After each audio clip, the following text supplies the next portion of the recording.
Did you know this about Eiji Date? Eiji Date is a two-time former JBC featherweight champion and world title contender. But did you know that Date's retirement and comeback are reminiscent of the late George Foreman's own return to the ring? Both were dominant champions in their youth, but ended up retiring after suffering a crushing defeat and near-death experience in a tropical climate. Mexico for Date, and Puerto Rico for Foreman.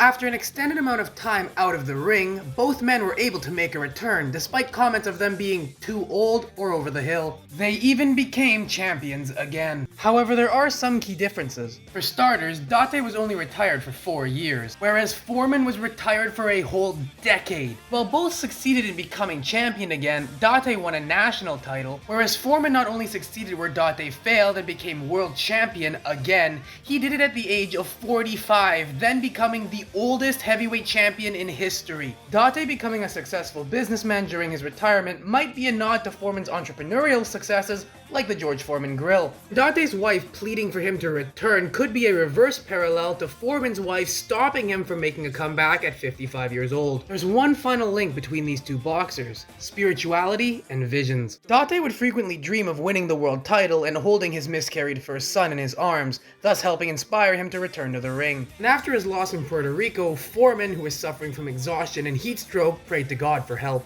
He had a vision of Jesus coming alive through him and became a born-again Christian from the experience. This ultimately led to his comeback 10 years later, as he only returned to boxing to raise money for his church.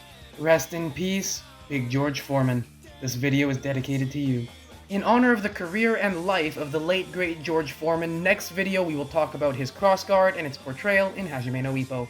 Shout out to my patrons, and please subscribe.